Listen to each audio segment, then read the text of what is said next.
नमस्कार दोस्तों, स्वागत है आप सभी का top 10 daily current affairs series में। आज 2 जनवरी है और आज भी हम रोज की तरह ही 10 सबसे महत्वपूर्ण प्रश्नों पर चर्चा करेंगे जिनका संबंध रोज के समसामयिक विषयों से होता है। न केवल इन प्रश्नों पर चर्चा करेंगे बल्कि इन प्रश्नों से संबंधित कुछ महत्वपूर्ण तथ्यों पर भी चर्चा करेंगे जो हमारे प्रतियोगी परीक्षाओं के लिए महत्वपूर्ण होता है।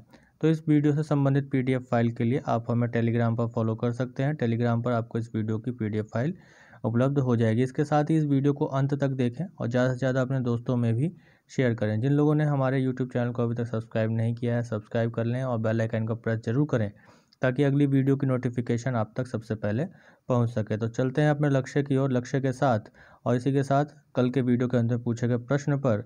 तो कल के वीडियो के अंदर पूछा गया प्रश्न कुछ इस प्रकार है कि हाल ही में किस देश की सेना ने सेना अध्यक्ष जनरल MM नरवणे को गार्ड ऑफ ऑनर सम्मान से सम्मानित किया है।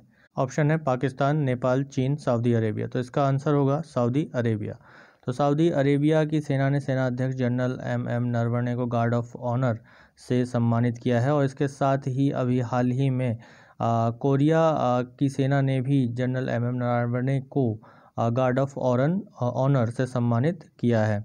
तो चलते हैं वीडियो के आज के अपने पहले प्रश्न पर। तो पहला प्रश्न हमारा कुछ इस प्रकार है कि विश्व स्वास्थ्य संगठन ने किस कोविड वैक्सीन को मंजूरी प्रदान की है। ऑप्शन है Covaxin, Pfizer vaccine, Oxford vaccine या इनमें से कोई नहीं। तो इसका आंसर होगा फाइजर वैक्सीन। हाल ही में विश्व स्वास्थ्य संगठन ने फाइजर और बायोएनटेक द्वारा विकसित कोरोना वायरस वैक्सीन को आपातकालीन उपयोग के लिए मंजूरी प्रदान कर दी है। इससे पहले देखा जाए तो यूरोपियन संघ ने इस वैक्सीन को पहले ही मंजूरी दे दी थी। WHO के मंजूरी देने के बाद अब यह वैक्सीन निर्धन देशों को भी आसानी से उपलब्ध हो पाएगी। फाइजर वैक्सीन एक mRNA तकनीक का उपयोग करके बनाई गई वैक्सीन है जिसको शुरुआती दौर में US food and drug administration द्वारा किए गए प्रयोगों में 50% प्रभावशीलता देखी गई थी। इसके साथ ही विश्व स्वास्थ्य संगठन पर एक दृष्टि डालें तो यह स्वास्थ्य क्षेत्र के लिए संयुक्त राष्ट्र की एक महत्वपूर्ण एजेंसी है और इसका स्थापना 1948 में की गई थी। WHO ने अपना कार्य करना 7 अप्रैल को शुरू किया था। 7 अप्रैल 1948 में इसने कार्य करना प्रारंभ किया था। इसी के कारण प्रतिवर्ष 7 अप्रैल को विश्व स्वास्थ्य दिवस के रूप में मनाया जाता है। WHO का मुख्यालय कहाँ है? जिनेवा, स्विट्जरलैंड में WHO का मुख्यालय है और इसमें वर्तमान में 194 सदस्य देश इसके सदस्य हैं और विश्व के 150 देशों में इसके क्षेत्रीय कार्यालय स्थापित हैं जिसमें सदस्य देशों के स्वास्थ्य मंत्रालयों के सहयोग से यह कार्य करता है। स्वास्थ्य मंत्रालयों के सहयोग से। चलते हैं वीडियो के अपने अगले प्रश्न पर। तो अगला प्रश्न है हमारा कि हाल ही में एवियन फ्लू H5N1 जिसे हम सामान्य रूप से वर्ल्ड फ्लू के नाम से भी जानते हैं किस राज्य में दर्ज की गई। ऑप्शंस हैं उत्तर प्रदेश, झारखंड, राजस्थान, मध्य प्रदेश। तो इसका आंसर होगा राजस्थान। राजस्थान में अभी हाल ही में एवियन फ्लू को दर्ज किया और राजस्थान के शहर झालावाड़ में एवियन फ्लू H5N1 के कारण या एवियन इन्फ्लुएंजा के कारण करीब 50 कौवे मारे गए और इस घटना के बाद उस क्षेत्र में 1 किलोमीटर के दायरे में कर्फ्यू लगा दिया गया और सेक्शन 144 को भी लागू कर दिया गया। वहीं अगर H5N1 पर चर्चा करें तो ये वायरस सामान्यतः जलीय पक्षियों में स्वाभाविक रूप से पाए जाते हैं, लेकिन ये घरेलू मुर्गे या अन्य पक्षियों और जानवरों को संक्रमित कर सकते हैं। एवियन इन्फ्लुएंजा या एवियन फ्लू या वर्ल्ड फ्लू इन्फ्लुएंजा वायरस के कारण होता है। इन्फ्लुएंजा वायरस के टाइप A के कारण होता है जिसे हम संक्षिप्त में H5N1 कहते हैं। H5N1 इंसानों को भी संक्रमित कर सकता है और यह पहला वायरस था एवियन इन्फ्लुएंजा H5N1 जिसने इंसानों को संक्रमित किया था और इसके लिए जो पहला मामला देखा गया था वो 1997 में हांगकांग में देखा गया था। वहीं सितंबर 2019 में विश्व पशु संगठन ने भारत को इन्फ्लुएंजा वायरस H5N1 से मुक्त घोषित किया था, लेकिन उसके कुछ समय बाद ही इसका प्रकोप फिर से देखने को मिला था। इसी प्रकार देखा जाए तो वर्ल्ड पक्षियों में होने वाली बीमारी एक एवियन बोटुलिज्म के कारण दिसंबर 2019 में 18,000 पक्षी सांभर झील के पास मरे पाए गए थे। एवियन बोटुलिज्म भी एक घातक बीमारी है जो तंत्रिकाओं को प्रभावित करती है और यह एक कहा जाए तो न्यूरो मस्कुलर बीमारी है और ये बैक्टीरिया के विष के कारण होता है। इसी प्रकार राजस्थान की स्थिति देखें तो राजस्थान भारत के पश्चिम में स्थित एक राज्य है और ये क्षेत्रफल की दृष्टि से भारत का सबसे बड़ा राज्य है। वहीं इसकी सीमा और भारत में पंजाब, हरियाणा, उत्तर प्रदेश, मध्य प्रदेश, गुजरात और पाकिस्तान के साथ इसकी अंतर्राष्ट्रीय सीमा लगती है। मुख्यमंत्री वर्तमान में इसके अशोक गहलोत और राज्यपाल कलराज मिश्र हैं। मानचित्र पर राजस्थान की स्थिति देखें तो राजस्थान भारत के पश्चिम में स्थित है। पाकिस्तान के साथ इसकी अंतर्राष्ट्रीय सीमा लगती है। भारत में पंजाब, हरियाणा, उत्तर प्रदेश, मध्य प्रदेश और गुजरात के साथ ये सीमा साझा करता है। तो चलते हैं वीडियो के अपने अगले प्रश्न पर। अगला प्रश्न है हमारा कि स्टील अथॉरिटी ऑफ इंडिया की पहली महिला चेयरपर्सन किसे नियुक्त किया गया। Steel authority of India SAIL की पहली महिला चेयरपर्सन किसे नियुक्त किया गया। ऑप्शन है लक्ष्मी देवी, किरण मजूमदार, सोमा मंडल, ज्योति सिंह। तो इसका आंसर होगा सोमा मंडल।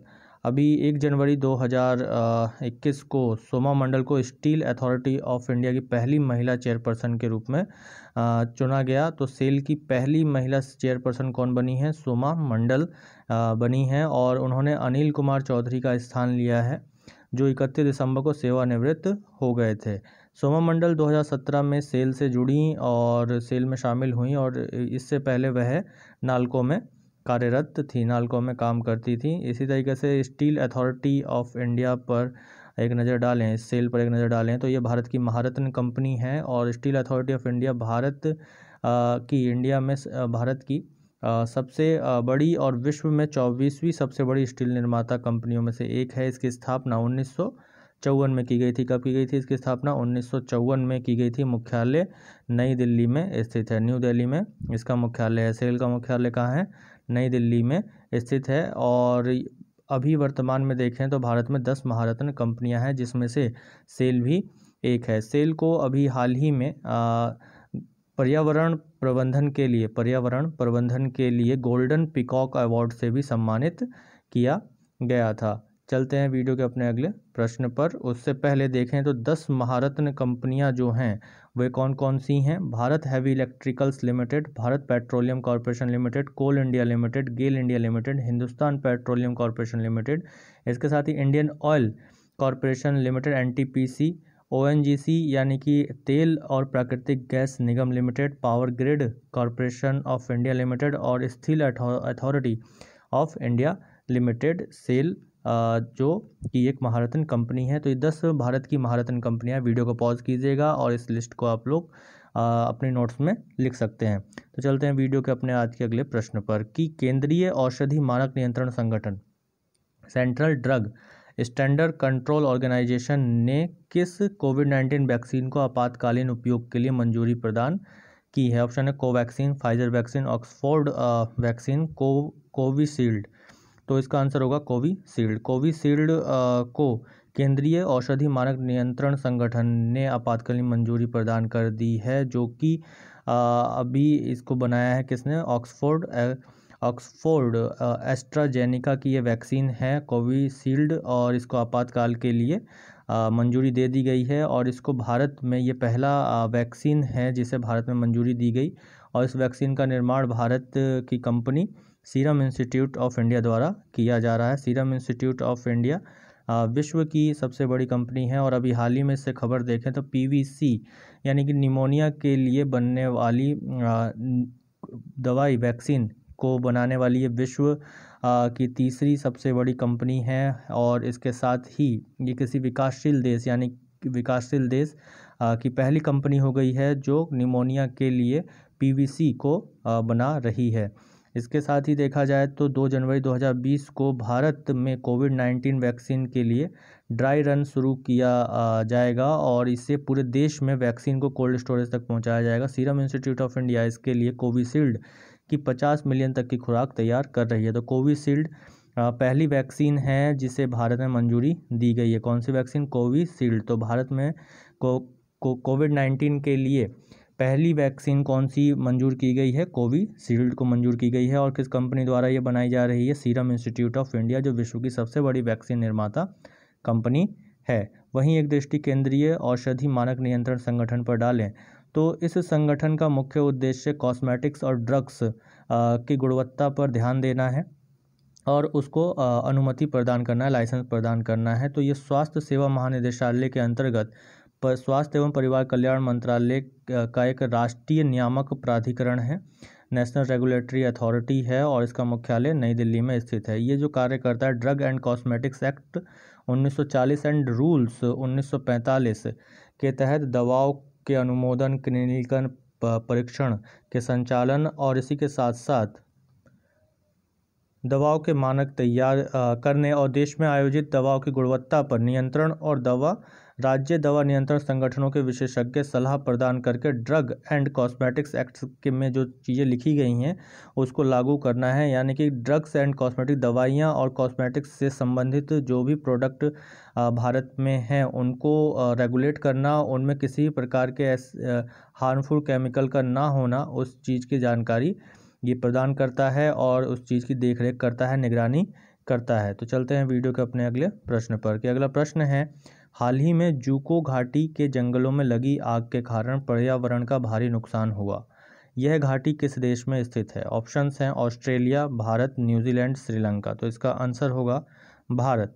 भारत के राज्य मणिपुर नागालैंड सीमा पर स्थित जूको घाटी में एक विशाल जंगल में आग से पर्यावरण को गंभीर नुकसान पहुंचा है। फॉरेस्ट सर्वे ऑफ इंडिया 2020 के अनुसार अगर देखा जाए तो भारत के कुछ राज्य जैसे छत्तीसगढ़, मिजोरम, मणिपुर, मध्य प्रदेश और उड़ीसा जंगल में लगने वाली आग के लिए सबसे ज़्यादा संवेदनशील राज्य हैं। और इस के बारे में जंगल में लगी आग के बारे में जो हमें पता चलता है वो भारत को मोडीज़ और विरिस उपकरणों से पता चलता है कि किस जंगल में आग लगी है। यह इसकी सूचना भारतीय वन सर्वेक्षण को प्रदान की जाती है और भारतीय वन सर्वेक्षण डिजिटल रूप से इस को ध्यान में रखते हुए इस डेटा का विश्लेषण भी करता है और सटीक जानकारी भी उपलब्ध कराता है। उसी तरीके से मोडीज़ का जो अर्थ होता है वह मॉडरेट रिजोल्यूशन इमेजिंग स्पेक्ट्रोमीटर है।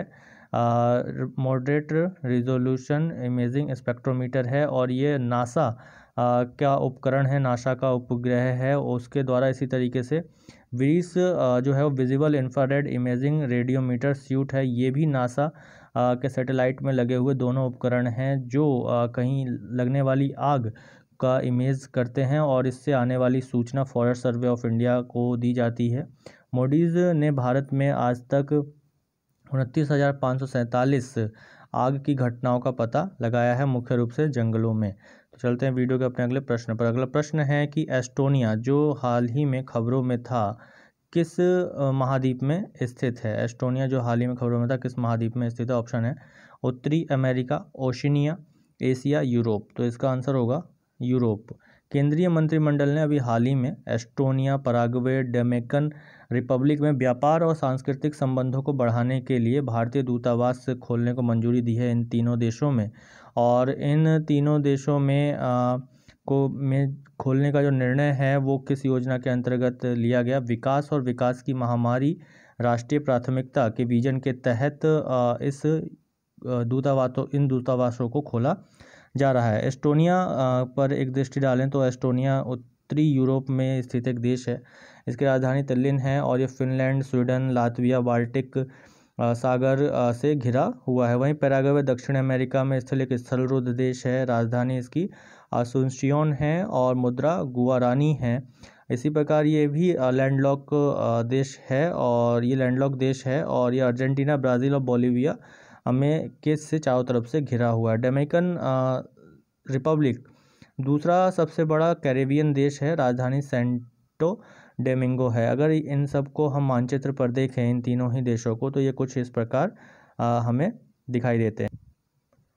यहाँ हमारे सामने हमारा प्यारा देश भारत, और भारत से हम पश्चिम दिशा में चलेंगे तो अफ्रीका महाद्वीप के पश्चिम में अटलांटिक महासागर, और अटलांटिक महासागर को पार अगर हम करेंगे तो हमें दक्षिण अमेरिका महाद्वीप मिलेगा और इस पर पराग्वे जो देश है वो कुछ यहाँ पर है। और यहाँ हम देखें तो इससे लगने वाले जो देश हैं उनकी सीमाएं हमें स्पष्ट दिखाई दे रही हैं कि बोलिविया और इधर ये ब्राज़ील है और यहाँ अर्जेंटीना है, इसके साथ इसकी सीमा लग रही है। तो ब्राज़ील, अर्जेंटीना और बोलीविया के साथ इसकी सीमा लगती है। यहाँ ब्राज़ील, अर्जेंटीना और बोलीविया के साथ इसकी सीमा लगती है। इसकी राजधानी इसके मध्य में स्थित है और राजधानी का क्या नाम है, ऑनसियो शेन। तो इसकी राजधानी यहाँ पर स्थित है।